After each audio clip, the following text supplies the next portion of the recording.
and see how we are using the algorithm to compute the right values on chip. So Pinocchio uses this separation in the code with one structure for the model and one structure for the data. So what we call by model is everything that could be considered to be constant during any algorithm, which are the mass, the length of the segment, the orientation, the names of the object. All that is constant, and they are put in the Pinocchio model class. So that's what we call the robot model. The convention that in the robot model we are using plain names like joints, not J, inertia, not Y. Then we have the Pinocchio data, and that's all the buffers that the algorithm will modify, and that are part of the result of the algorithm. So for example, when you compute the Jacobian matrix, it will also compute the placement of all the bodies. And you will put that in the data so that you can use it for yourself. So most of the time, the algorithm will have a main return value, but it has also a lot of side effects that you can find in the data and that are very, very useful. And the convention is again that in the data we use symbols, so short names, that you have to understand that are not too poorly chosen, but that you have to know to understand. So OMI would be the placement of frame I in the absolute frame O, V is the velocity, A is the acceleration, J would be stand for Jacobian, for example J of the center class, M would be the mass matrix, tau would be the result of the RNE algorithm. So the idea is that in an application you will likely have one model that is passed one forever from the URDF and several data. So Pinocchio cannot dynamically change masses and stuff if you want to either like differentiate with respect to mass or length, or so online change it because you estimate it somehow. Yeah. Pinocchio will, I think Pinocchio will not be able to change the dimension of the arrays. So if you want to dynamically allocate a new joint, then you have to regenerate the data. Or you have to make your function so that you make sure that data is properly reallocated. But changing masses, all that could be done, just changing of values. But then the algorithm may be inconsistent. So if you compute part of something, you change the mass and you recompute part of so it's not done for that. But yes, it should. So if you want to do co-design, for example, there is no reason it's not. And then clearly putting some stuff in model and not in data, it's a choice. So we are doing that because typically we want to have several data, either because you are using this data in several contexts, like you are using one data for the display and one data for the computation, and also because you want to parallelize.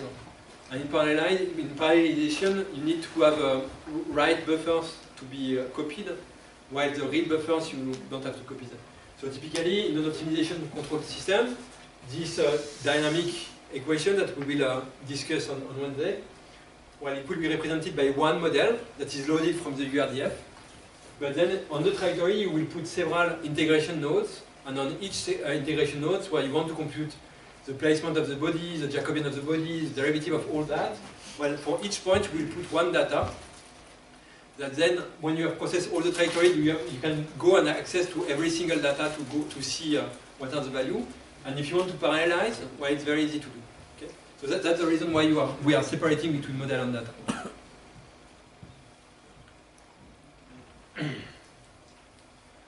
So this is said again in the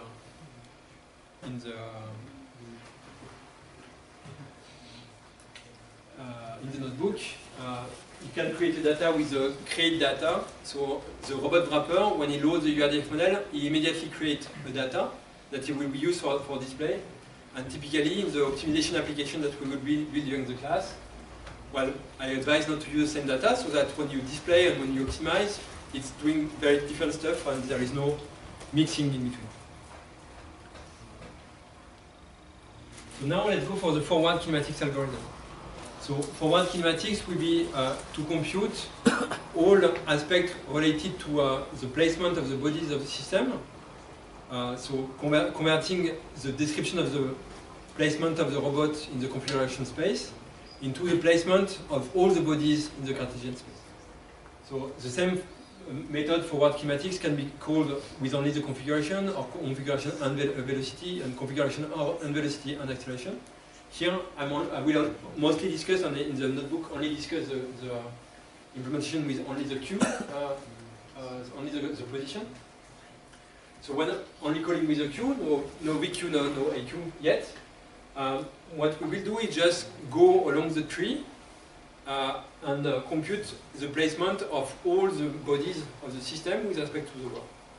And for that, we just take one body and we just say that its placement is the placement of its parent times the displacement between the parent and itself. That is computed from the current orientation of the joint.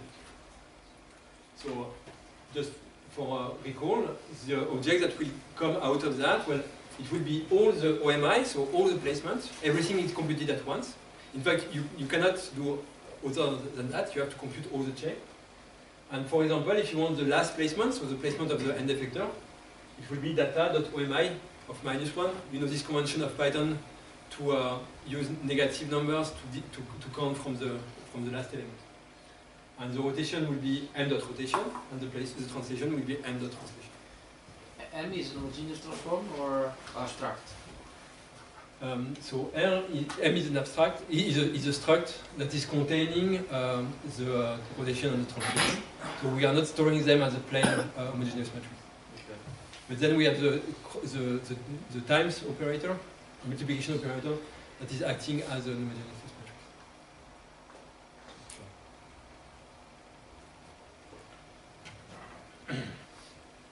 So here is the result of the call to this method. You call forward kinematics with the model and the data, and then you can get all the placement of all the joints in the system. That's not very readable, but it's there. And in particular, what we will do now is to optimize for a robotic arm. We want to optimize the position of the end effector. So I have the tip of my end effector, and I want to put it somewhere that I decide in the world. I want to put it here. Now I want to put it here. Okay, so before optimizing, we need to be able to compute it. So computing it will be taking the translation of the last OMI element in the data. Okay. Yes? You have API for adding other frames to this, sensor frames, environment. Yeah, and we'll come to that later. So OMI is a full kinematic chain. So OMI, for the joint number I, OMI will be the displacement between the frame I and the frame 0. That's the displacement from the universe 0 to the I object. So it's the full displacement. And then -1? Ah, okay. -1 is the last element of the system. Yeah. Is it possible to access with a label to the joints? Yes, we'll come to that later. So in that I made a little disclaimer. I think so. That's another side of details that you need to understand because it's a big trap.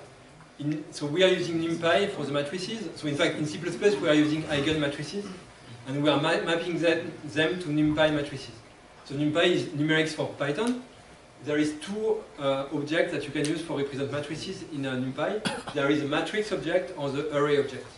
So matrices are done for 2D objects, and they will represent vectors as a column matrix.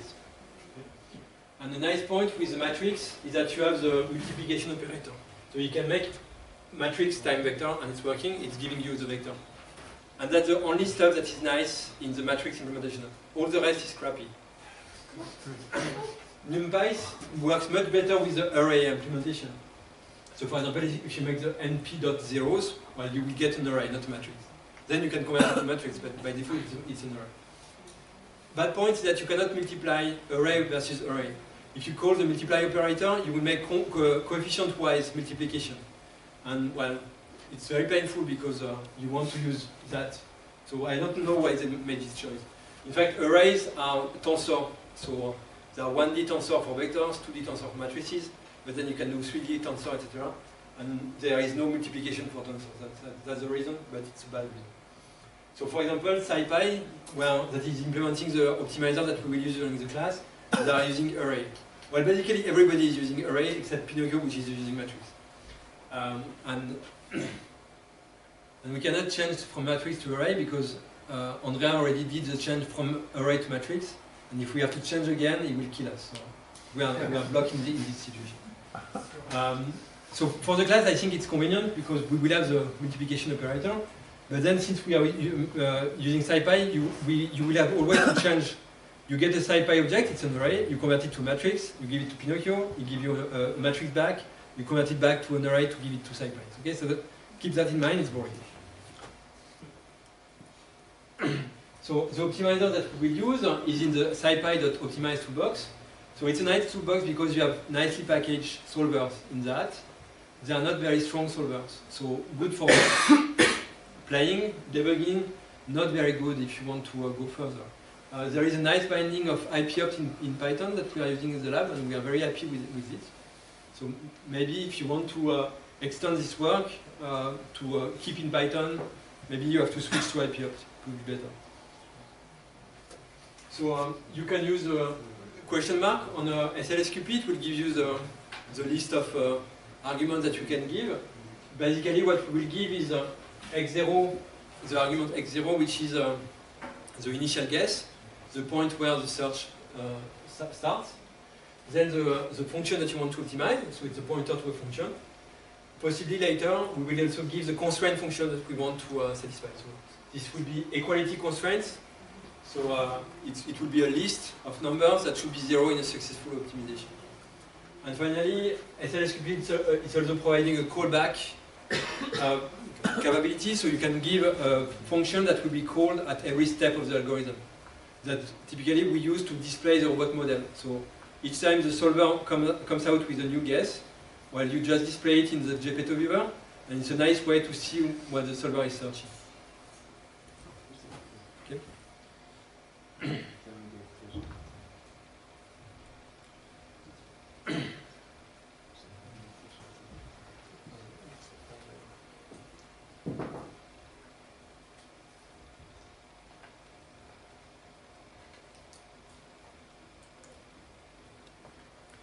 Okay, so the first use that we will have of the solver is to write, and here I give the code, is to write a cost function that is penalizing the distance between the end effector position and the target. Okay, so the cost function will be something like that. We take x to be this array of NumPy, we convert it to a matrix, and sorry, it's array, so I call it Q. Well, in general, it's good to say that the parameter of the optimizer is x, because very often it's more than just Q. You will have the configuration, and later you will also put the forces, the contact point, this kind of stuff. So everything is stacked in x. And when you get the x arriving, you will have to dispatch, this part is for Q, this part is for F, etc. So here we just have Q, so we just convert it, we run the forward schematics, we get the placement of the end effector, we only take the translation, and we make a difference with the ref position. So we just take the difference between the current position and the reference position. And the cost function will be the sum of the square of this residual. So the norm square. When you optimize, you never want to optimize the norm. You always want to optimize the norm squared. If you optimize the norm, in 1D you optimize the absolute value, right? It's something like that. And the absolute value is non-differentiable at the origin. So it's not working well with finite differencing, especially because you want the solver exactly to go at the point where it's not differentiable. So I'm not saying it's not working, I'm just saying that it's just making the life of the solver much harder for nothing. So just put the power 2 and it's solving everything everybody is happy. So for some reason it was not able to optimize in this version, I don't know why. So in your version it should go to 0, right? Because very likely he's supposed to reach this target position and get a 0 here.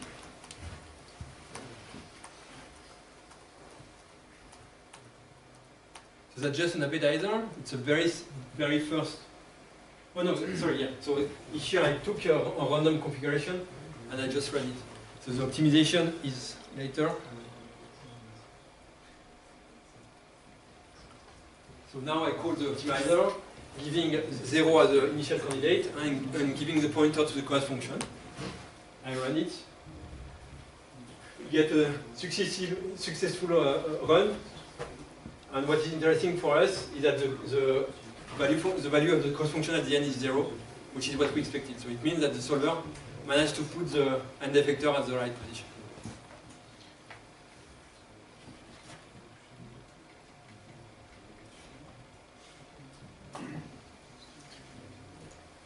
So I like a lot teaching optimization with the robot because an optimization problem in dimension 2 is not very interesting, and when it's more than dimension 2, it's difficult to represent.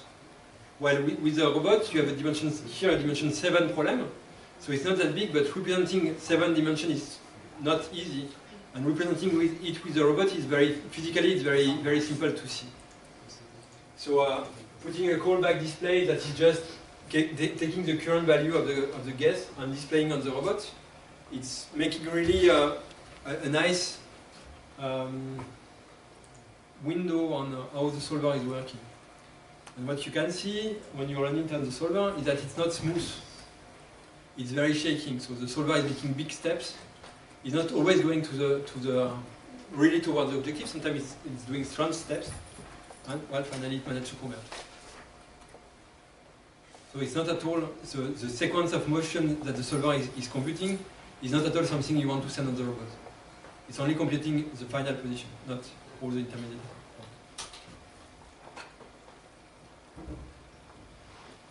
So finally, I propose this way of organizing an optimization problem. I suggest, so that's what I'm saying on this slide, that when you write an optimization problem, you write it as a class rather than a collection of functions. Then all the parameters of the problem, like here for example the reference position that you want to reach, or the index of the joint that you want to position, all that goes in the init function, so it's there. All the parameters are here, you can read them later. And then you put methods of this class for example the cost function, and method for the constraint. So everything is gathered at a single place, and it's easier to organize and read. So that's the design pattern that I used here. So I put the parameters in my init, so the model and the data. Maybe it's better to make a new data for the problem. Here I just copy what I've given here as an argument. I put the reference value and the ID of the effector that I want to apply. And here I have the cost function. And the callback is there as well. So then at the end I can give that to the solver and run it and get a solution to that. Okay? So that's the first algorithm that we learn how to use and how to put, for example, in optimization solver. I think it's easy.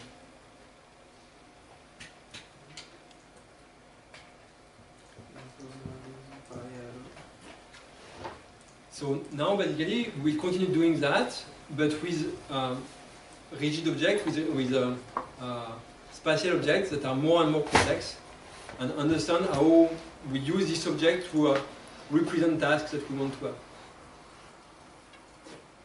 So which order? So first, speaking of frames, that Ivan, Vlad, that for you.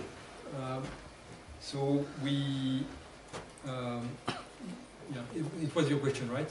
Can we put frame for sensors on the? So until now, I only spoke of the main frames that we attach to the kinematic chain, that are the frames denoting how the joints are moving. So we have only one frame per joint. Now, very likely, you don't want to optimize the placement of the frame for the last effector is at the wrist, is here, right? So you don't want to optimize this frame. You very likely want to optimize the frame that is at the tip of the effector. The same for the foot of the biped robot. The last joint is here, is my ankle, and very likely that's not the ankle you want to put on the ground, it's the sole. So you don't want to optimize this frame, you want to optimize this frame. It's even worse for the quadruped, because for the quadruped the last joint is the knee, and that's not the knee you want to put on the ground, it's the tip of the foot. So in Pinocchio we added operational frames, so frames that are syntactically meaningful but are not relevant for defining the kinematic tree. They are added as decoration to the tree, so each joint can be decorated with one or several frames. And the frame is just placed with respect to a parent. Like for example, if I have my eye here, that I want to place with respect to my neck joint. And I place it as a displacement from my neck to my eye. Okay. So it's very simple. We computed all the placement of the joint frames in OMI. Well, we do the same for the operational frame, but we put that in the OMF. For convenience, we copy all the joint frames in operational frames. Okay. So the elbow will be stored twice in Pinocchio. One in the list of joint frames, and one in the list of operational frames. So if you want to look for the elbow frame, you don't have to know in advance if it is a joint or something else.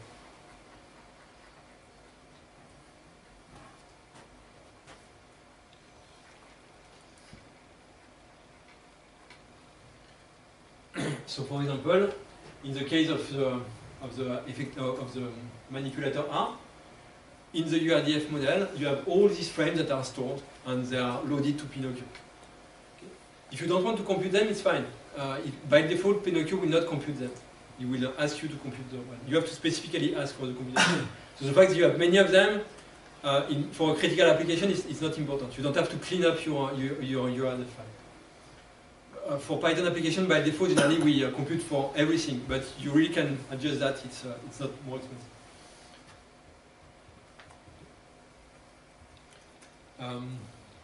In practice, these frames are coming from either they are joint frames, or in the URDF we have body frames. So, well, since it is in the URDF, we are keeping the information. In the URDF, they are using also a lot this concept of fixed joint. So we are very often sensor frames are stored as fixed joints. So we are keeping this information as well, just for if you need that. And then, so I don't remember who asked the question. Can we browse the frames by label rather by an index? Well, here it is. You can ask the model for the get frame ID and from the label that you made from the URL.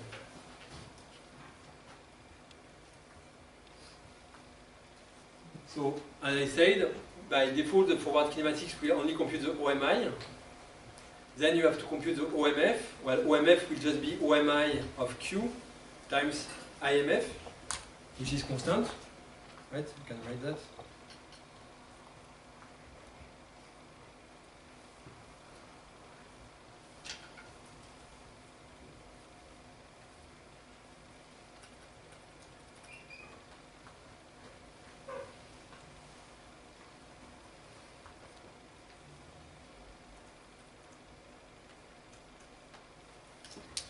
The first part is given by the forward kinematics, that's OMI, and the second part, IMF, that's the placement of the frame F with respect to its parent I, and that is constant. So it's just this additional multiplication, it's not very expensive.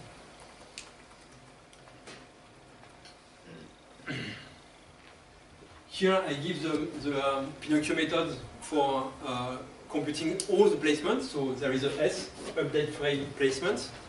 If you want, you can only update one frame placement by removing the S and specifying the ID. Well, other elements of decoration that we pass from the URDF file is, for example, the joint limits. So we can get the joint limits. They are known as lower position limit and upper position limit, and you can put that as bounds, for example, in the optimization problem.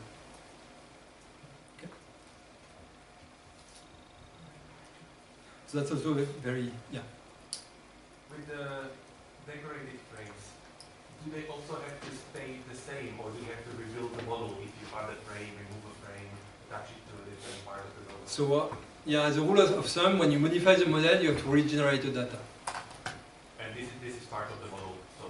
Yes, that's part of the model. So if you believe that you need to dynamically allocate a frame,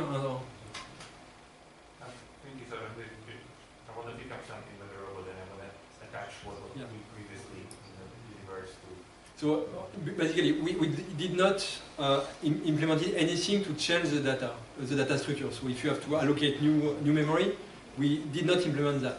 Now it's a simple structure, just a collection of STD vectors. So I really think you can do that on the flight, but you have to implement it yourself. So if the frame existed and I just attach it to a different parent, then should it be okay? Yeah, that I think is fine. Yeah. Yes? Let's say the location of the frame is parameterized and we want to get the Jacobian. For example, a contact in a different point in a yes. feet, like a sheen or is possible? So in general, any quantity that is varying in the model, we have no algorithm to compute how it is varying. Because it is in the model, it's considered to be fixed. So if you want to do something like that, I would say write it differently so that it's a function of data, not a function of model. One simple way is to say if there is a joint. So I don't know if you want to know where you should attach a bottle to the arm, for example. I don't know if it's relevant. Then say there is a free flyer or a translation joint between the bottle and the arm, and then you can optimize the joint. I would rather go this way, and then that way you have everything coming from the system. Yes. Do all of the position bells and all that come in the universe frame? So yeah, something that so typically what we attach to the universe frame. So the universe frame is the very first frame, which is a little bit of a fake frame. That's the absolute one. And typically we attach obstacles, fixed obstacles to this frame. And so, for example, the table, it will be attached to the universe, and then you want to know if my hand is colliding with the table attached to the universe. So it's a fake frame in the sense that OMI of 0 is never recomputed, so you have crazy values there, and we generally do a test. If it is with 0, we don't multiply, something like that. But when you have the option to ask, where is right hand with respect to left hand? Yes. Right hand will be OMR, left hand will be OML, then it is OMR minus 1, OMR. That's RML. Is there anything for it, or you just sort of expect no, you have to. Yeah, you have to do that by yourself. Yeah. Other questions? I like questions. Can yes. you define the floating base to a specific way? I will come later to the floating base. But yes, the floating base will be the very first joint. But can you define it to a different joint? Yes, yes. So a floating base is a free floating joint, that's the name. Joint model free floating can have any parent you want. And we are using that in the motion planner. In the motion planner, we are doing what we call a manipulation algorithm, where you want to grasp and jog doing something like that. And this would be transferred to that with, well, it's a bad example, no, but you can. But for example, can you define the left foot to be the floating base rather than the pelvis? So that would be in the URDF model, or you have to rearrange the kinematic chain, and we don't have functionalities to rearrange the kinematic chain. Okay, that's what I meant. Yeah, but you can rearrange the kinematic chain, and it's not difficult to do. You just have to do it. I'm not sure it's relevant, but you can do that. That's fine.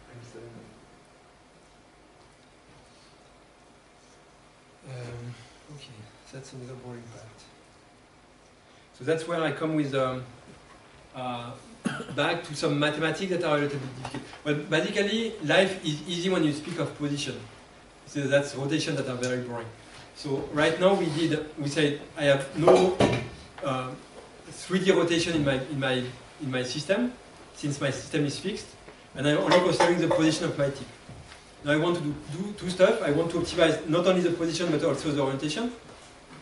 And I want also to optimize the orientation of my base because I want a floating base. Okay? So these two aspects are boring. So basically, until now, we had a map P of Q that is coming from a nice vector space, RnQ, and going to a nice vector space, R3. So that was the forward climatic map that we look at. At least when we did the optimization, we look only at this part. So that's easy. It's from a vector space to another vector space. Now we will change both the input replacing the nice revolute only kinematics for quaternion plus revolute space, so not a vector space anymore. And we will look at orientation and position, and not only position, for the output. So which let's start from the output. Okay, so we were having a function that is going to the set of position. Now we want to have a function that is going to the set of orientations. And well, what is important is that we can score how two positions are distant, because that's what we want to optimize. So for position, it was just p minus p star, so that's a vector 3 that is representing how far we are from the reference point. Well, for rotation, we will use that. So it has a little bit the same structure, so sometimes we call that, we denote that by R minus R star. What is it? So this is rather R star minus R. Yes, I would agree. I think that's how I wrote it later. Okay.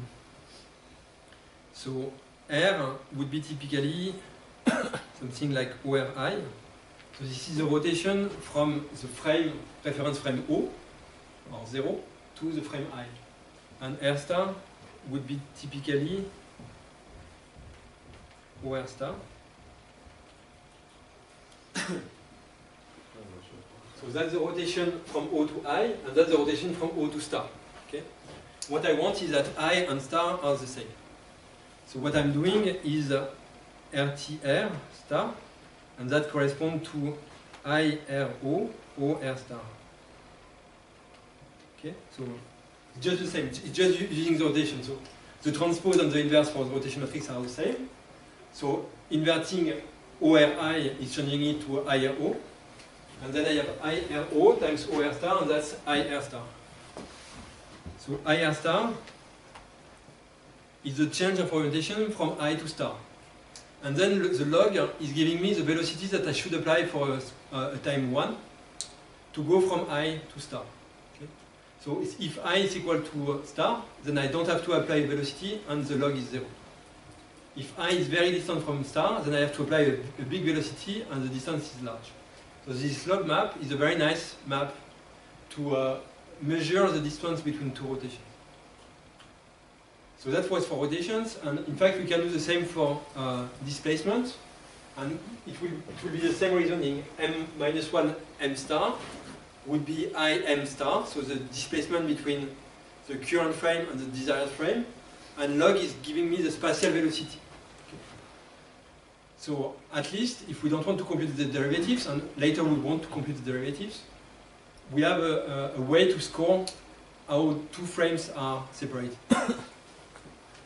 I think that's not easy. So also, for people that already consider it, I think they are just... but for other people, it's what the log is doing is difficult. So I just explain it again. The log is transforming a displacement into the velocity that you need to apply during the time 1 to make this displacement. So it's like saying that we are 2 hours, or it's like we have to drive from here to Geneva, we have to drive at 250 km per hour during 1 hour. Okay? So instead of denoting the distance between the two, we denote the speed that I should apply for 1 hour to go from 1 to 0. In a Cartesian space, it's just exactly the same, but in rotation space, that's the way you make it flat Cartesian. It can also be called a rotation vector. Yes, that's another interpretation. More, yeah. I think it's easier to interpret as a velocity. Okay, so that's for the output. So we will replace the p minus p star by a log between two multiplication of matrices. And if you don't like it, you can always note that at R star minus R, but just say that it's not the classical minus, it's another minus. It's working the same, it's more complex.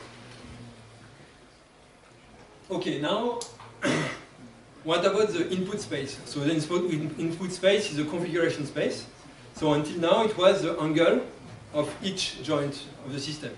But now I want to have a biped, so I want that the 6 or the first numbers are giving me the position of the body in the scene and the orientation of the body in the scene. So in Pinocchio, we are representing the free flyer by X, Y, Z, and then a quaternion. Well, I don't know why in robotics we are always using Q for configuration, but well, that's a standard, so I will not change it. And clearly for quaternion, you don't want to use something else than Q. Since we need to have both, I put a bar for the Q or underline like that. So that's one solution that I found. So this is a 7D vector, or can be seen as a 7D vector. The 3 first one for the translation, and the 4 second one for the orientation. And we have to have Q to be of norm 1. Otherwise, the quaternion will not represent the rotation matrix.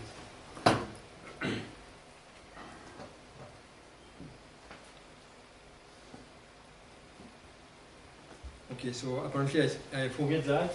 Constraint our cost. Well, maybe we don't need it. So let's keep to the next one. Or maybe I will come back to it later. So now I'm not using the arm anymore, I'm using the legs. So I also wrapped the legs in a function for loading them. So when you load them, first it will not use load the same URDF model. But in addition, it will start by putting a free flyer. So very often in URDF file, you are not saying if your base joint is a free flyer or a fixed joint or maybe something else. You are just describing your kinematic chain. Sometimes people try to put the free floating inside the URDF, but URDF models are not done for that. So in Pinocchio, we are doing stuff so that it's reading the URDF file for the kinematic chain, and then you have to specify what is the base joint that you want to use. Okay?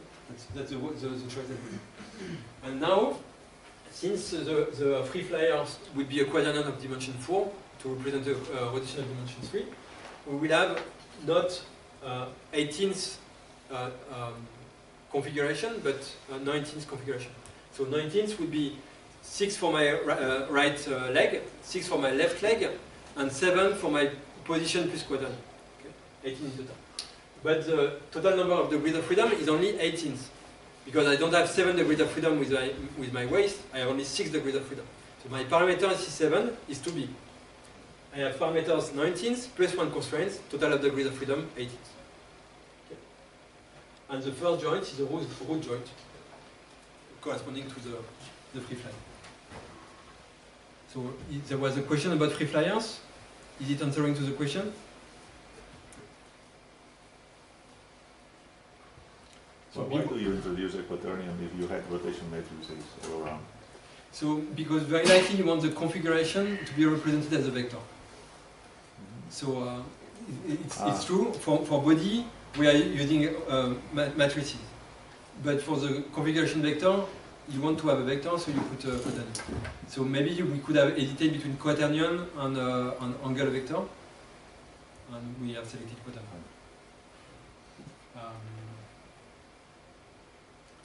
If you have to do this choice between angle vector, so the canonical representation omega, or the quaternion, quaternion has to be normalized, and omega does not have any constraint, but it will move modulo 2 pi. So if you are starting to cycle, at some point in your algorithm you have to say, okay, go back to 0 because now you did several turns. And this switch is not nice to implement. So even we are changing for some revolute joint, we are coding cos and sine of the angle and not theta of the angle because of the same reason. So that's why we are using quaternion. So some changes. Well, there is many. First, yeah. Just a question. If you use omega and rho PTO, you need to also map do the nonlinear mapping for the integration between omega and rho PTO derivatives. Yes. Yes. So apart from the unwrapping part that you need to implement, you need to. Yeah. So I will come back to that later. But all the derivatives in Pinocchio will be written in terms of the omega vectors. So that's what they call what it's called the tangent map. Okay. So it's not a Jacobian per se, it's really the tangent map. In that sense, the derivatives that we are computing are independent from the representation we are doing. So if we have, for the spherical axis, we have a roll picture implemented. So we have a spherical quaternion and a spherical roll picture. Your choice to use one or the other. We advise the quaternion, but if you want, you have the roll picture. But the derivatives are the same because they are tangent maps. And then in addition to that, you have to put the parametrization derivatives if you want it. And we will have to do that for the optimizer.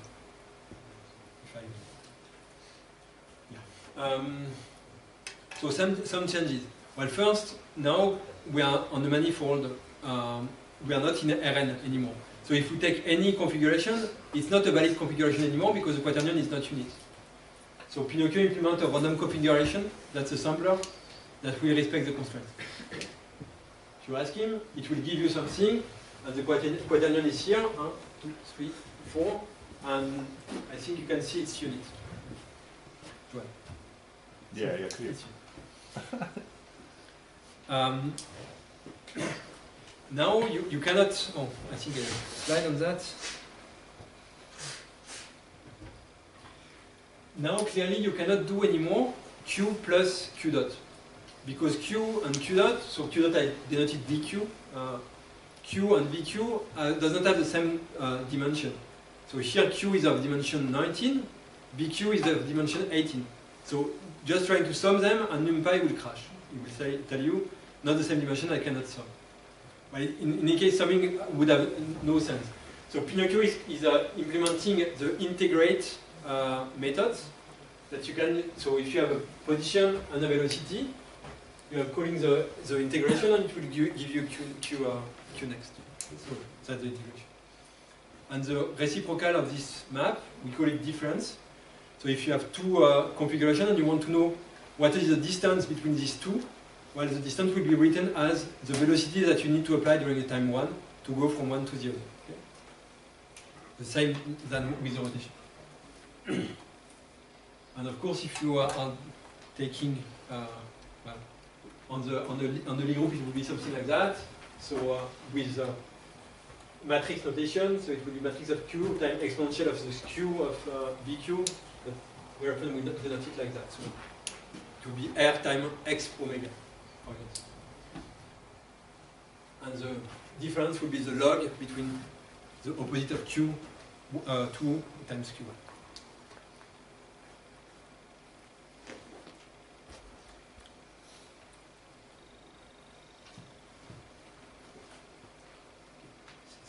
It's difficult to switch from Python to the slides.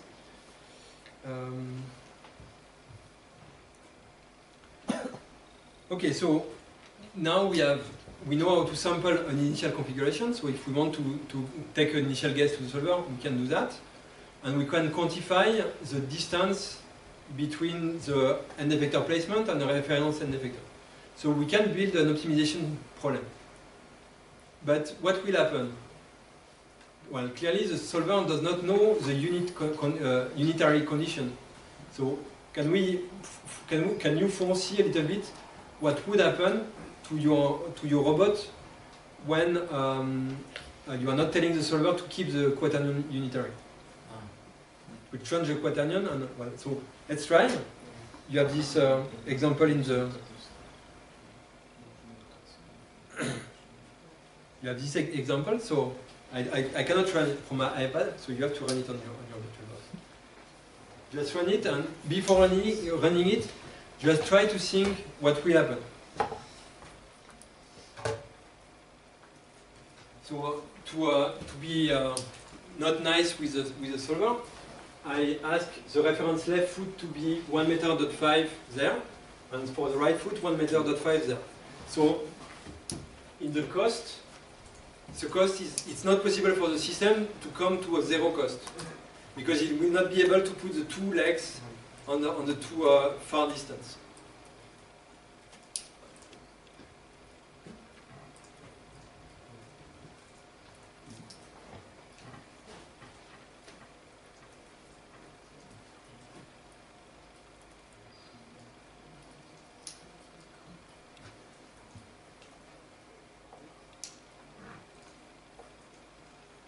Which is the file you use here?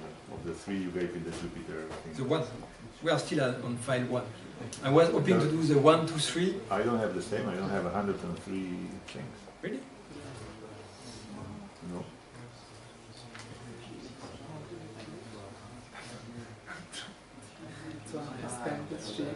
I don't know if I'm the only one with this.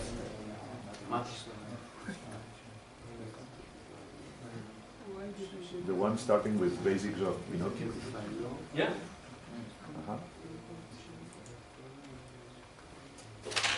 Is it possible that I Give it to me, baby. did something or that I modified it? No, I don't think so. So I just click here, and it's this one. And then it's for a while that nothing matches with your screen. And the last thing here is 39. You are already 103. I don't know why, but it is go above. I don't know why it's like that. Yeah. So it's this one. This one, yes. Yeah. You're running a working one. So apparently, for Johan, the numbers does not match. Maybe it means that you did not execute the stuff above. I don't know. So what we need to run before? I mean, is there something specific, or? So or you should. You typically should run in order. So while I'm showing stuff, you are supposed to run in the same time, and you should go up to this working with optimization and quaternion, the problem. I've changed. So, yeah. Because it displays a lot of stuff. Maybe in the repo the number of, maybe that's the number of times that I run it myself.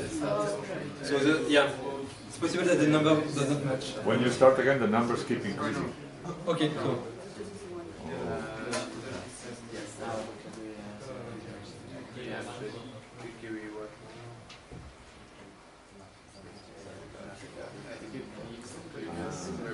So, and we have to run them all. We cannot just jump to one and run it, no? Because each one depends on the results of the previous. Yeah, not that much, I think. But at least you need to run this one, the non-Euclidean configuration space, because that's where I load the Talos robot. For the one before, I'm not sure. Yeah, that's one of the problems of the notebooks. It's sequential.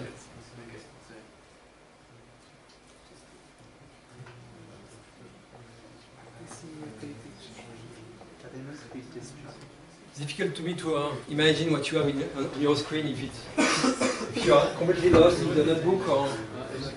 Yeah, that's good. I know, but it's very. I guess it is that hard. Is it to be disconnected? Yeah, so the solution of the system is to explode the robot. Right. Okay. Can you explain that?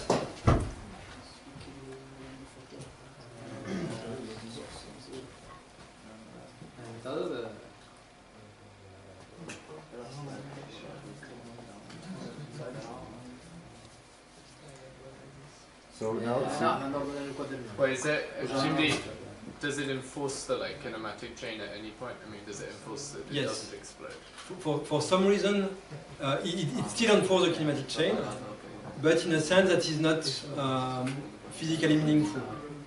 Okay. So I explained for those that cannot reach this point. So for reaching the two very distant points, what the optimizer is doing is that it's basically dismantling the robot, and you have gaps that are appearing at each joint. In fact, what we are not saying here is that the quaternion should stay unitary, and then the system is not keeping the quaternion unitary, and then the unitary to quaternion does not correspond to a rotation matrix anymore. So if you try to convert the quaternion to a rotation matrix, anything can happen. It's implementation dependent. Here we are using the eigen implementation that are interpreting quaternion with a non-unit norm to be a rotation time a change of scale of the same norm. So here the system is changing the norm and the scaling of all the rotation matrix in the system, hence the gap that is appearing. So it's kind of inflating the system, and you are allowing the solver to do that because you are letting the quaternion to inflate. So it will not inflate the entire system because on the viewer we are still representing each piece as solid pieces. But in fact what it is doing is that it is inflating the entire system, it's changing the entire scale. Okay? So you have only a part of the problem appearing on JPlato viewer, what you should see is the complete inflate of that. So it has no physical sense and it's difficult to foresee because it's really application dependent. If you try to reproduce that with your own quaternion, maybe it will do something else. I would say that a sane implementation of quaternion should have assert that it's saying, well, the norm is too big, you are doing something crazy, I stop working.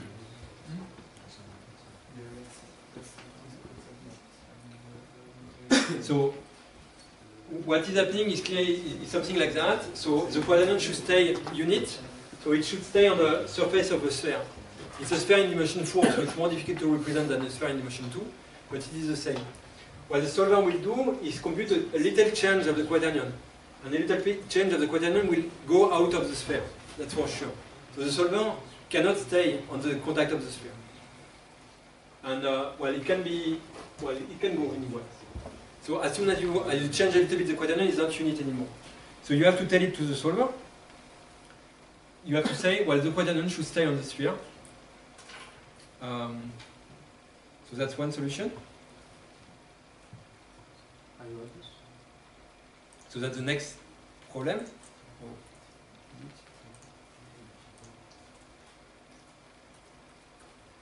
So solution 1. So we won't have the time to let you try to come out with this solution. I'm sorry for that. It's taking much more time than I was hoping. So basically here it's putting a constraint. So if you want to have that, go to the solution, you run command, you remove the sharp, you run it and you will see the code appearing. But basically we just put a constraint saying the norm should be equal to 1. An alternative, and it's going a little bit in the direction that you propose, is to reparameterize. Is to say to the solver, you are not going to work directly with Q, but with something that I can produce a Q from it. So here what we can do is instead of representing directly Q and giving Q to the solver, we'll give VQ to the solver. And then when we get VQ, we construct Q as a reference configuration integrate to the VQ. Okay? So it's just another representation.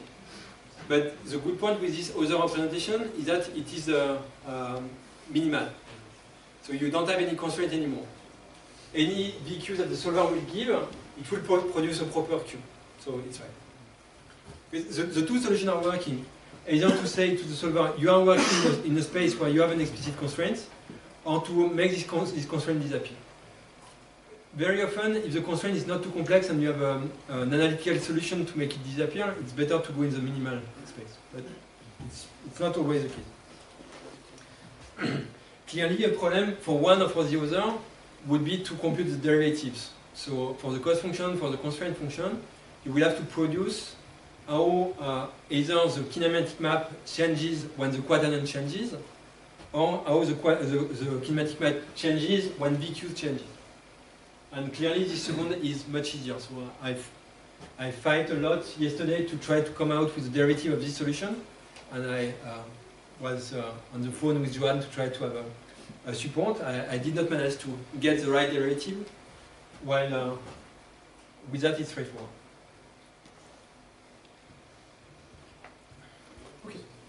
So that's the end of the class number 1. We can go to a break and then come back, and we will have class number 2 and class number 3.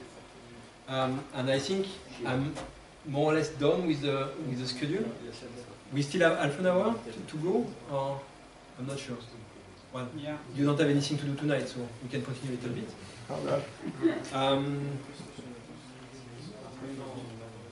Do you want to have 5-minute breaks? Maybe just to relax a little bit?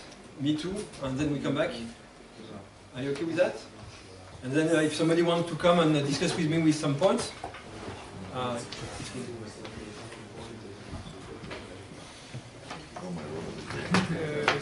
5 minutes more. The whole thing. Yeah. hurts. Yeah, I know. But M of Q, and we would like to have the derivative of M with respect to Q. Okay.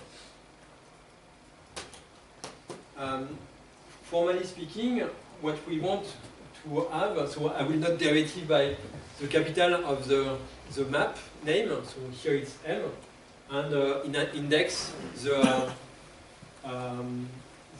variable from which I differentiate. So f indexed by x would be df over dx. This notation is good for three reasons. It's compact, it's consistent with the chain rule that we will use later, and also df over dq is mathematically not correct when either f or q are not Euclidean. You cannot not take a df and you cannot take a dq, so df over dq is twice one. Never mind, we might accept this notation. It's just that it's one other reason to use this for notation. So this map here, MQ, so that's what we want, what we are searching. It should be the derivative of the map M. Right? This derivative should take a little change in the configuration. So I note this little change by VQ. And in exchange, it should give you a little displacement of the end effector. So what we are looking is, if I put a little change in my elbow, what is a little change in the placement of my hand? That's what the derivative is meaning, right? So you can always see derivative as conceptually in terms of finite differencing. I make a small change here, it's giving me a small change here. What is the connection between those? Okay? The problem is, what is the notion of small change? A small change, in fact, it's the same as a velocity integrating during a very small time. And it's a much better definition that way. So that's what is the meaning. We apply a velocity here during a very small time. It will give me a very small displacement here that I can see as a velocity during a very small time. So I put a velocity that is not small but during a small time. I get a velocity here that is not small but during a small time. So finally, what I transfer is the velocity here into a velocity there. That's the effect of. So that's a clean way of seeing a derivative. So for the kinematic, the way I will note the derivative is nu, that's the velocity I will obtain for the end effector, as a function of the configuration and the velocity that I put in the configuration. And this should be linear in VQ, because it's a derivative. Should be. And so that's a classical equation. Maybe it's written a little bit differently, but it's telling me that the velocity of the end effector is the Jacobian of the robot times the velocity in the configuration space. Very often you write that as R dot is equal to JQ dot. That's just the same equation.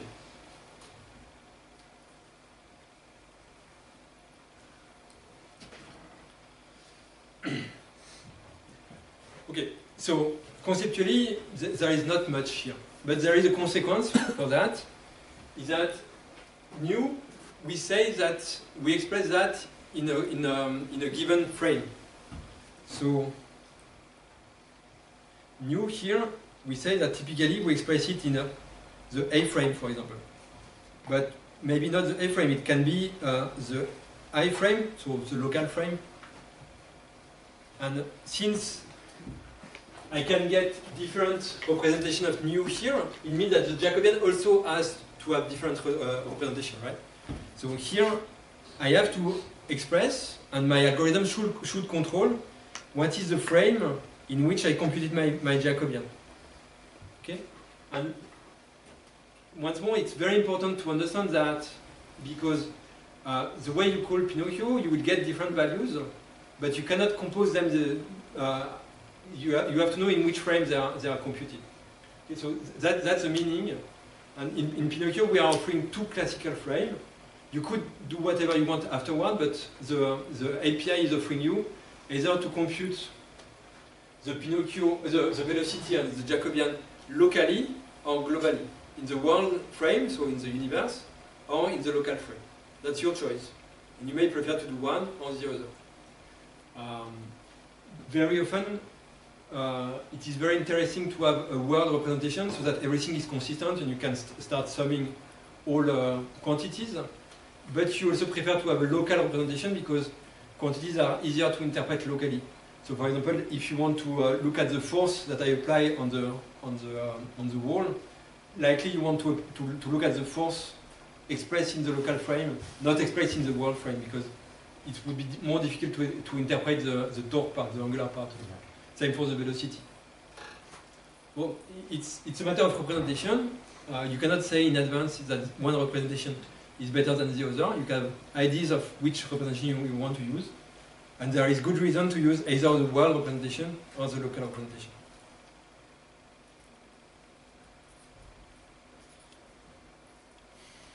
Okay, I start to be tired, so I skip the parts that are difficult to explain. So in Pinocchio, API is very easy to explain, just methods. In Pinocchio, we to give us access to the Jacobian, there is two methods that should be called in a sequence. First, you need to call the compute joint Jacobians. This operation will pre-compute quantities for all the joints, and that's the fastest way to do stuff. Is to go through the entire kinematic tree and pre-compute something for everything. Don't look at which part you want to compute, because this switch of should I compute that or not would take you more time than computing the quantity. So go through the entire kinematic chain and compute pre-compute all the quantities. Then you have a matrix which is full of quantities which just does not correspond to the Jacobian. Then in a second time, you have to go and say, okay, for my joint, so for example for my elbow joint, I want to compute the Jacobian, so pick the interesting quantities and put them in the Jacobian matrix. This is the costly part, and this is depending on Q. Once you have to do the pre-computation, you don't need Q anymore, and the second part is very cheap. So basically it's just a copy. And the second part, here you have to say which frame you want to compute, and whether you want to express the result locally or globally. So it's not local global, it's local world. Sorry for the mistake.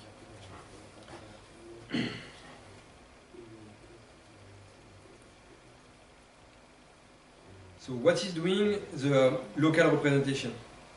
So the local representation is giving me a velocity that we'll call O nu, which is a spatial velocity expressed in the world coordinate system at the center of the world. On the other hand, the local writing, I will denote it with the J, with the A. It will give me the I spatial velocity, which is the velocity expressed in the local coordinate system and locally, at the local point. If I want to pass from one to the other, well, I have this X map, OXI, I nu, which is equal to O nu. So since that is always true, basically you have OXI, IJ, which is equal to OJ. Okay? So you can pass from one to the other. It's very easy to implement. It's easy, but that's expensive. Well, compared to the cost of computing a Jacobian, such an operation would be very expensive. That's a six matrix times a Jacobian, so it's a dense matrix operation. It would be twice or three times the cost of computing the Jacobian.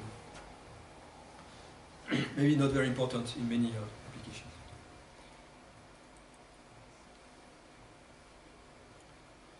So a little bit similarly, we want to have the frame Jacobian. So the frame Jacobian, you remember, I use this notation. I have the displacement between the local joint frame I and the frame F. I have the Jacobian computed in the I frame. Now I would like to have the Jacobian computed in the F frame. Well, it would be just the inverse of this displacement map.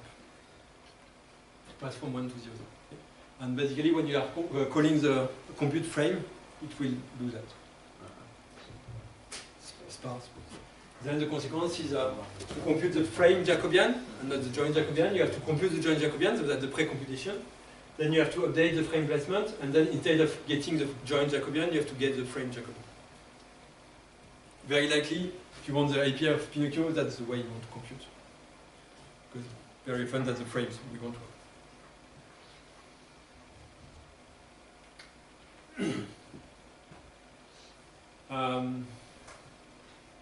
So I'm a little bit fast. Start all to be a little bit tired. So no need to go. So you have all the details in the Python code. So if you want to go back to all these concepts, I think the Python code will help a lot.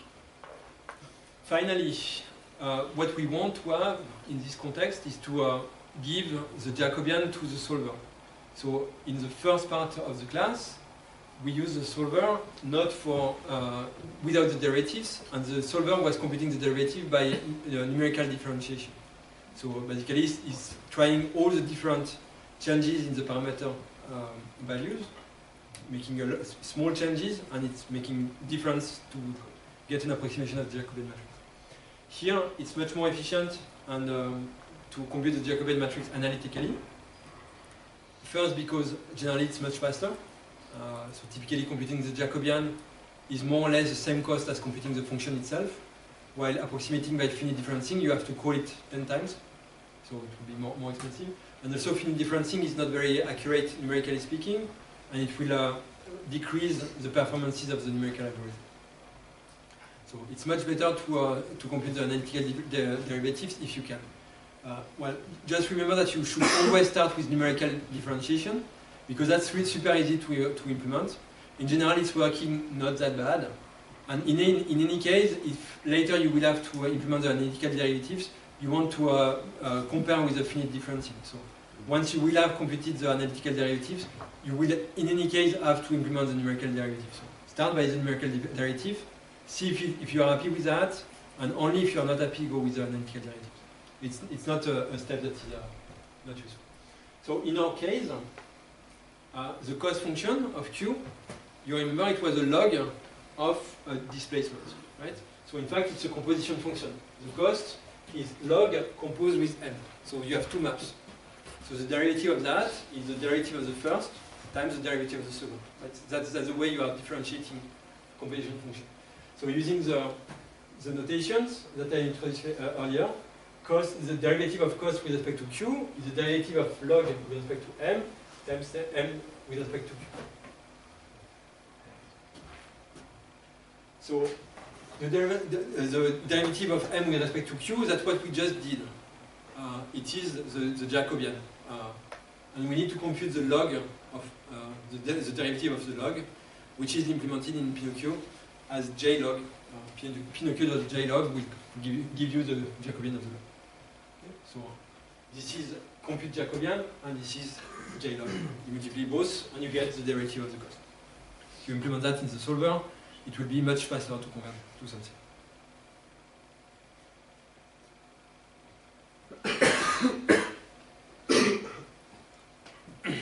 Any question for that? I'm a little bit more speed, but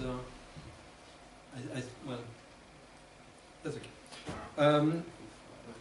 Yeah. Is there a way to also tell the solver to only search in the local search space, but we might not have analytic or autodiff derivatives? And just tell it like, okay, look, you don't have all 19, only 18 degrees of freedom, but I don't know the derivatives, you still have to, so it still has to sample them from finite diff. So you mean you give some direction, you know the derivative, and some you don't? Is that what you mean? For example, or just restrict the solver not to search like in the magnitude direction of the quaternion. But still not, I mean, here you restrict the solver by giving the Jacobian directly. Yes, it's not restrict. I'm informing the solver. So yeah, I'm giving more information. Yeah. And so I'm sorry, I don't see your point. Is it also possible to tell the solver that you want to search in this lower dimensional space, which is just the true space that you can explore, but without giving the Jacobian, for example, if you don't know it, of your costs, if it's a okay, so here the solver that we are using is a solver based on derivatives. So if you don't provide the Jacobian, you will have to estimate it. So, and in that case, it's always better to provide the Jacobian, if you can. If you have the exact Jacobian, it will be, the solver will work better, and in general, computing it will be cheaper. There is other solvers that are derivative-free, that are working with other methods, and typically one class of solver that is working very nicely when you don't have the derivatives is working by representing the local knowledge with probability distribution, or something like look like a probability distribution, which kind of encode information that is very similar to the Jacobian. But so basically, when you do finite differencing, you make changes in all directions. But you could bias this sampling. So instead of searching in all the directions, you could say, from the past, I know that some directions are more informative than others, so focus on this. So that's another class of solver. In general, when you have the derivatives, it's much better. So derivative-free numerical algorithms are more convenient to use, but are less performant.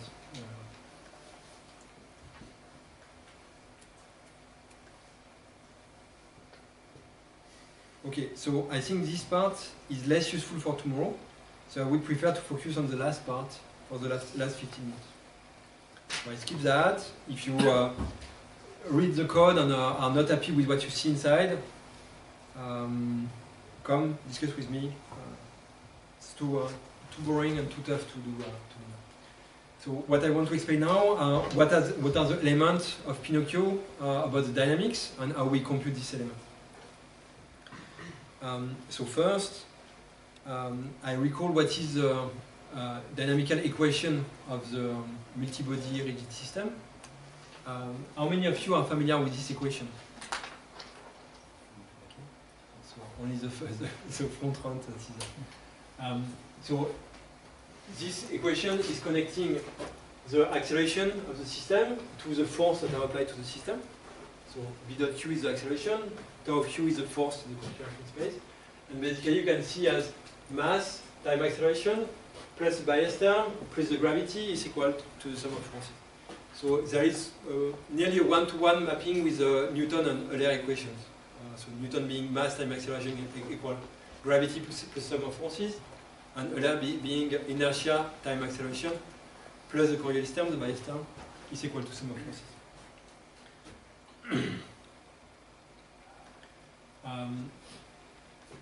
Generally, we put this equation and we say, well, tau q is the sum of all the forces that are exerted at the joint, not by the joint, at the joint. And typically, these forces can be either directly applied by the motor, that's the case of the manipulator. Sometimes you have a more complex model, like for example, for a floating robot in the air, the astronaut that is in the space without touching anything, you would have something like that. The free flyer is not actuated; he has no direct control on his position and orientation. Or the robot in contact, which would be the most complex model, where the sum of the forces exerted at the joint is the sum of what the motors are exerting, plus the sum of what the forces, contact forces, are exerting to the joint. Okay, so we have all that in this model.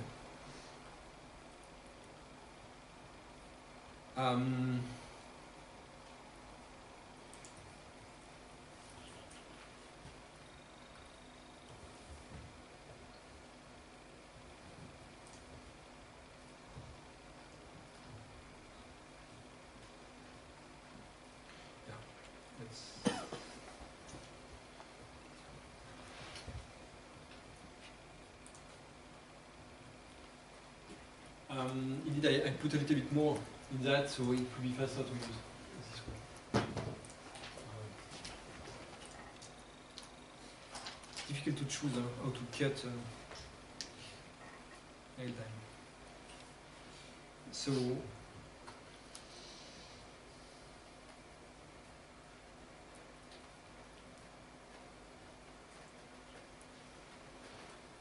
this equation, in general, the mass matrix is invertible. So you can write it on either direction. In the first direction, you get tau as a function of the robot trajectory. So you know the position, the velocity, and the acceleration, and you get the forces. On the other, you know the position, the velocity, and the forces, and you want to go to get the acceleration. So the first one is typically a control equation. You know what the system should do, and you are looking for the forces to make the system do what you want to do. and the other one is typically a simulation problem. You know what is the state of the system, you know what are the forces you apply to the system, and you would like to know how you want the system to react. First one is control, and second one is simulation. First one is called the inverse dynamics, the second one is called the direct dynamics. It's unfortunate because the invert matrix is on the direct equation, and the direct matrix is on the inverse equation. The very classical algorithm is called the recursive Newton-Euler algorithm, is giving the first equation. So RNEA, you call it with Q, VQ, and V dot Q, so position, velocity, acceleration. And in exchange, it will tell you what are the velocity, the torque to apply to the system. Okay? What RNEA is doing is absolutely not to compute M and B. It's processing the entire tree without computing the matrices and give you the solution. Okay? I'm not entering the detail of RNEA. It's, I think, very well explained in the book of Featherstone if you want to know.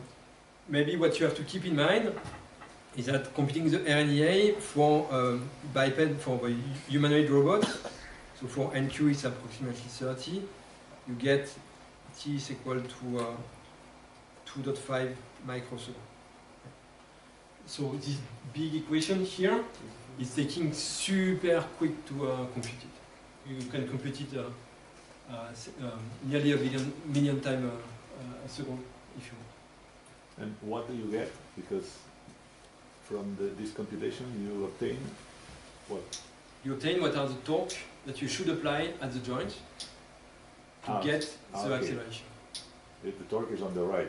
Yes. Okay. So from that. Okay. You get that. Okay. So that's called the recursive Newton-Euler problem. The equation on the left is called the Lagrangian formulation of the system. In general, Lagrangian principles are very nice to have a clear view of what the system is doing. And they are computationally very inefficient. So computing the Lagrangian term to compute the dynamics is really not the way to go. RNEA, so the Newton equation, generally they go to algorithm form, so they are less efficient to understand, but they are much more efficient to compute. So write the Lagrange to understand, and write the Newton to compute. So RNEA is one of the top algorithm of Pinocchio, so the one we are benchmarking a lot of stuff on it, so we spend quite a lot of time to make it efficient. The other algorithm is called articulated body algorithm, ABA. So again, you give position and velocity and the torque, and then it will predict you what is the acceleration that will result from that. Remind that it's called the direct dynamics, and direct is misleading because from direct you would say it's easier than the inverse, and this is much more expensive to compute. It would typically take around 10 microseconds. Okay, and you say, well, that's microsecond, we don't care. Well, but if you do that 1 million times a second, it starts to care. So it starts to matter. So it's something like 4 times more expensive. Well, I say that you should not compute M and B. Well, that's true if you can. If you want to have a direct RNEA, then compute RNEA, not N and B. But very often when you do, when you formulate an optimization problem, well, you have to compute M and B to give it to the solver. In that case, it's difficult to go without. And in Pinocchio, we have 2 algorithms. For computing M, it's called the composite rigid body algorithm. It's taking approximately the same amount of time as RNEA. And B, well, B could be computed from RNEA of Q, VQ, and 0. Yeah. So, see, if I put a 0 acceleration, I give it to the RNEA. Well, it will remove the first part and will just give me B. But while doing that, it will manipulate a lot of zeros. So every time he has an acceleration, he will multiply something by 0, which is inefficient. In Pinocchio, we rather have a method that is called compute all terms.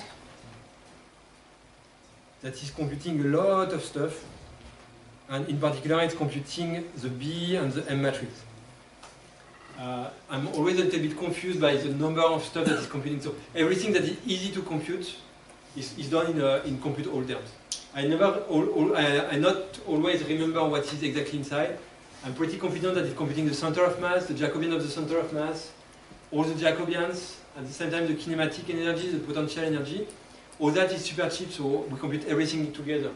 In total, this is taking something like 5 microseconds. So it's cheaper to compute all terms than to go to one RNA and one CRB, or approximately the same. To exactly know what is computed inside, you have to either read the code or test. Are the values cached when you later query? Yeah, that's very important. So our data is here for that. So it's not really cached. Is that when the algorithm computes something, it puts all the results in our data. So you can access to everything. And then it's the user responsibility to then yes call those. If you later know you will have to call something else, don't call the previous one, otherwise it will be computed. Yes. And there is no other way to do that because making sanity check would be costly, and that's what we want to avoid. So yeah, that's exactly the reason why you can have several air data, so that the user can handle the caching aspect and make sure that he's doing the computation in the right order. And also, we are providing algorithms like the compute all terms. In fact, these algorithms are not the expensive part of Pinocchio in terms of writing. The expensive part are everything related to joints, the templatization by joints, all that is super boring to write. Once it is done, writing or changing an algorithm is not very complex.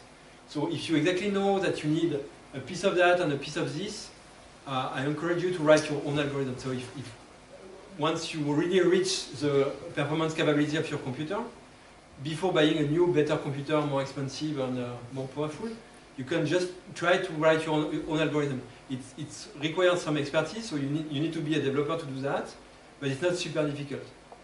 It's much less difficult than if you want, for example, to add a new joint. That would be crazy. That would be super difficult to do. Don't do that. But implementing a new algorithm by copy-pasting, I really think that anybody can do that.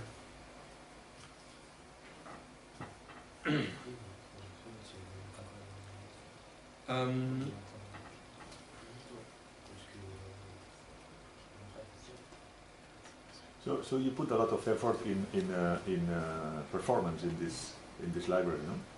Yes. Are you paying the price of accuracy, or it's everything exact? No, we are doing exact. Okay. And that's something we could do.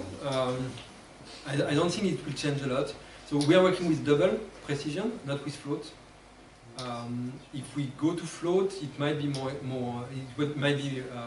efficient, and then we will lose precision. And we can discard some terms like most of the time for the movement that we are doing, Coriolis effect is very small. You can neglect them. Some simulator, like the simulator from NVIDIA, is discarding the Coriolis terms, or was at least discarding the Coriolis term last time I checked. It's changing a little bit, but yeah, that's something you could do. But you're not doing that? No. Okay. We are not. No, it's good to know. For example, the exponential maps and so on are really it's not a linear approximation. Yeah. Okay, so I go in the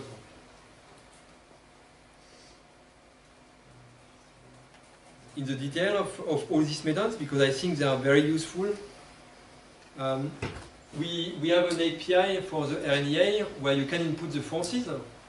So if you want to compute m bq dot plus b plus jt phi, it's something that you can do. It's just a little bit boring to implement. You have to provide a vector where all the forces are here. And if there is some forces that you don't want to have, well, you have to put them 0. So it will use all the forces. It's not more expensive. Putting all the forces and putting only one forces would be the same price. Possibly putting only one forces would imply a switch that will break the performance of the algorithm. It's just that for the user, he has to define the entire map and give the entire map, which is a little bit boring too. But well, that's part of the API. And can the parser be expressed should be expressed in a local frame or could be in a global frame? So it should be local.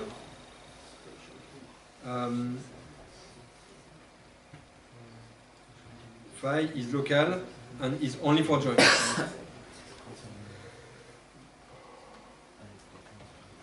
So you cannot give join frame forces.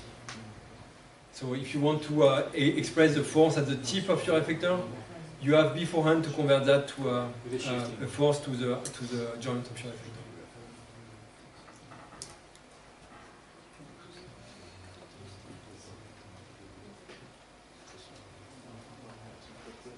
Okay, so final 2 slides of the class. In the third part, so in the third notebook, what I'm explaining is how to solve another optimization problem, which is the contact inverse dynamics. So the contact inverse dynamics is you have a state of your system, so you know the position, the velocity, or even you know the acceleration you want to produce. Well, typically the acceleration might be 0, for example. And you are looking for what are the torque and what are the forces to apply to produce this velocity. So sometimes it's difficult for people that never work with this kind of problem to say, well, I cannot choose the forces that I apply. Well, in fact, somehow you can. What I mean is, since we have a rigid contact, if you make some torques, it will produce the corresponding forces. And it's not the choice of anybody else than you to make this conversion. So when you choose the tau, you should also know that there is a single file that can be sent back by the environment to you. Okay, so it's not like you are in front of a user and because you are doing something, the user starts to push on you. There is a wall and the wall is not sinking.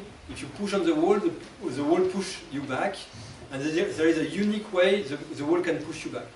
So if you decide, well, basically this equation has a unique solution, so there is no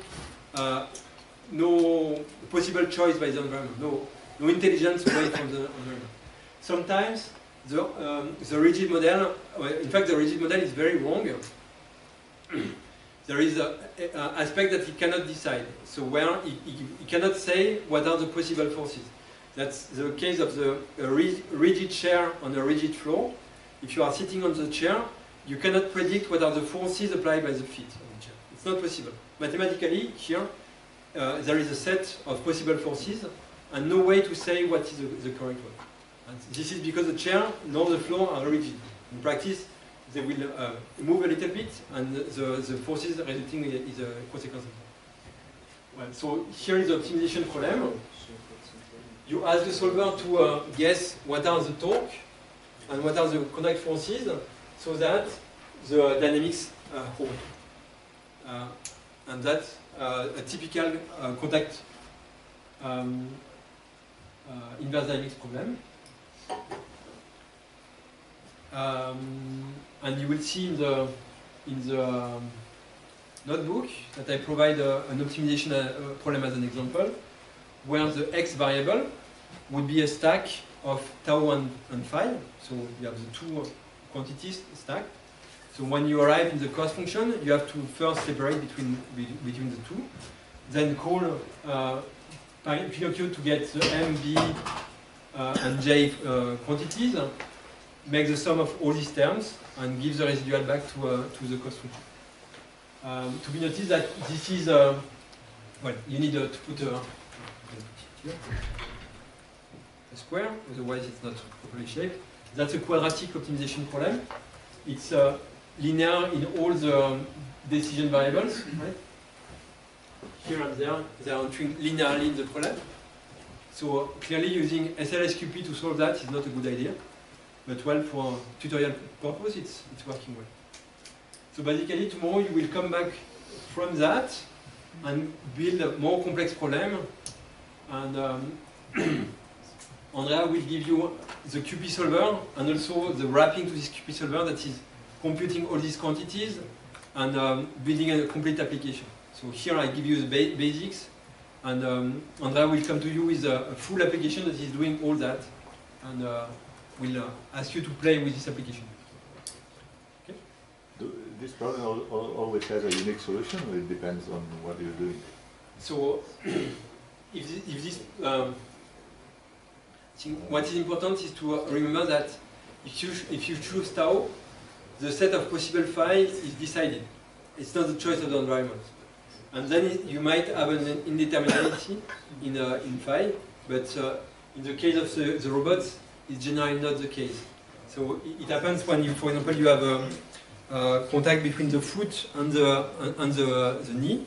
Here you don't have enough degree of freedom to decide everything. And the consequence is that since the environment cannot decide neither, there is a set of possible forces and you don't know which is the one that is correct. When I have the 2 foot on the ground, or even my hand here, I have enough control to decide everything. So here, you cannot know it when you observe me, but I'm pushing here and that's me that is deciding how to push. Not the environment.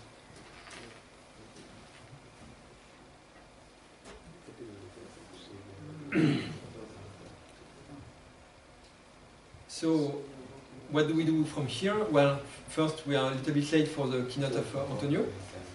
And so you need to wake up for the keynote of Antonio. So I think the notebook that I gave you is a nice entry for many aspects of Pinocchio. So if you want to know more, I think the best is you start by doing the full tutorial that I was hoping to do during the class, that we did not have time to proceed entirely. If there is some parts that you don't understand, well, writing me an email is generally working well. As long as you don't expect that I answer to the first mail, you can push gently so that I answer more. You can also ask questions on the Pinocchio issue on GitHub. Coming to the lab for 1 day, 2 days, 3 days for training with people that are working every day with Pinocchio, I think it's the most efficient. So in the frame of Memo, such exchanges between members of the lab would be very appreciated. So if you are fighting with something in Pinocchio, don't stay alone. That's part of the duty of CNRS to give support for Pinocchio. Okay? So come to us.